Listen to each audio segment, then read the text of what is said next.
with phone discussion, and she's going to be back on with us, and we'll have that discussion with her. Now, Coach, I want you to know that when y'all go to that lunch, I think I better be there. I think you better. No. I think I better be there. Okay, let's go back to when you have that lunch. I think I better be there. Okay. Right. Here we go. What happened? Did Coach hang up on me? That's exactly what happened, Madam Mayor. Accidentally, though. I'll get you now. Let's go. Good. Okay. We got several folks. Let's go to Byron. Byron, you're on with Mayor Blake. Hey, how you doing? Good morning. The mayor, could you please consider going back to a 2-day trash removal because the city is awfully trashy. And I'd like to ask this: could you consider giving a gift to the citizens that are struggling? I paid almost $700 for less than $100 worth of parking tickets that were late, maybe like 6 months. But we haven't had an amnesty, parking amnesty, like over 20 years. That would be a great gift to help. It wasn't 20, Byron. It was less than that. And the last time we had amnesty, I was the one that introduced it. I was the vice president of the city council at that time. And two things. Number one, you said to give a gift to the city. And when we did the research, it showed that when we have amnesty, the people that benefit the most are people who live outside the city. We also, when we took a look at the economic impact of it, it was very clear that while it's something that people like, as far as the being fiscally responsible for the city, it's something that doesn't make sense as far as the fiscal health of the city, because that is the way that people actually pay the things that are owed. If it were for amnesty, people would what we found is when the people believed that there was amnesty coming up, they would just allow the fees to continue to increase.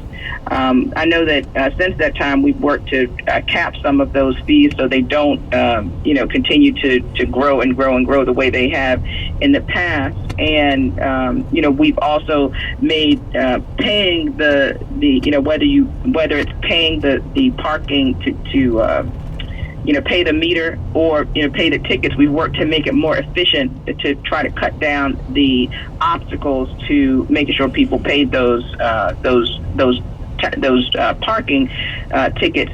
But I will say that I take the fiscal health of the city very, very seriously. When I became mayor, the previous mayor left me with a more than $140 million deficit. The pension system for the fire and police pension system was spiraling out of control. I mean, we had significant financial challenges, and we went from where we were when I first became office because I made a pledge to myself that I would leave this city in better condition than it was left for me. Now, because of the decisions that I made and the work that we have put in, the city has the highest bond rating that we've had in more than 50 years. And I'm very proud of that because that means that we are able to deliver more services for our residents. We're able to get more for our capital expenses, and it means that we are that sends a sign for people who are thinking about investing in Baltimore that we are a fiscally sound place to. Let's go to Tommy. Do business. Tommy, you're on with the mayor. Hey, Tommy. Tommy, you're on the air. Talk to us. Okay, let's go to James. James, you're on with the mayor, Mayor Blake. Morning, Mayor. How you doing? Good morning. I was calling in reference to the Edmondson Village area. There's been a lot of work being done in the groundwork as far as the pipelines ever since January. And I was trying to see if some of the streets have been repaired. The pipes have been fixed and the repairs, but the streets haven't been fixed back up. I was trying to see, was the streets going to be, repaved after these are done? Absolutely. Resurfacing, as soon as that work is done with the work underground, the stretch of Edmondson Village from the county line in, and I don't know exactly where it's going to stop, but it really goes far into the city. That whole area is going to be resurfaced. Okay, because like I said, I've seen the Lyndhurst Street has been already repaved, and Mount Holly really needs repaving. I mean, really bad. So, but I mean, I'm a contractor myself, so I understand, you know, the process. So I was just making sure that down the long road we were going to get the streets repaved. Thank you. Absolutely. I go up and down them every day. I have now tried to do some detours. But anyway, Madam Mayor, what about the Amazon coming strong into the city?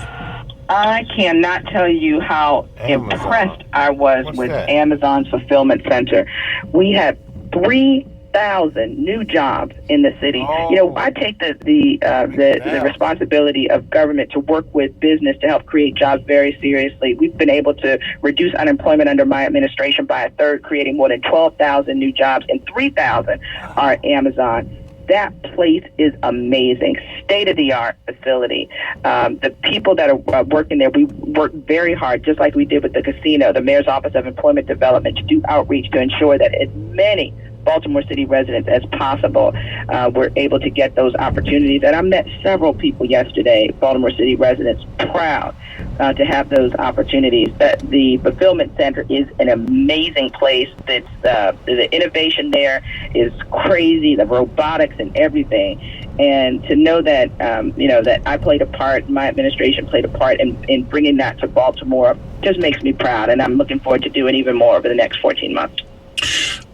Man, next time we have a chance to speak with you, I would like to spend some time with you where you could share and discuss the vacancy to value. There's about several components to it that time would not permit us to do today. But as you are contemplating joining us another week or so, let's look at this one and put some time to it, if you would. And I will, if possible, and if you think that it makes sense, I can get one of the members of my team from housing to come on as well, because we're coming up on the 5-year anniversary of Vacancy to Value, and we're having a big conference, national conference in Baltimore to discuss, the issue of blight elimination in cities, and particularly Vacancy to Value. And I'd love to be able to talk more about that to your listeners. Yeah, let's do it. That would be great after we have the interview and the one-on-one with Mr. Graziano. Not after.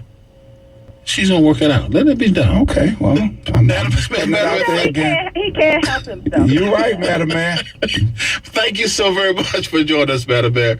God bless. Have a wonderful Bye-bye. day. God bless. Bye-bye. Oh, boy. Join us on Friday, October the 2nd for our prayer vigil. We're going to be located at the Kingdom Worship Center, Bishop Gregory A. Dennis, 6419 York Road. The prayer vigil, Thou Shalt Not Kill. You can come for an hour. You can come for 2 hours, any portion thereof. You're invited to join us at the prayer vigil as we continue as prayer warriors, believing in the power of prayer. Friday, October the 2nd, Kingdom Worship Center, 6419 York Road. The Car Doctor at Northwest Used Cars has a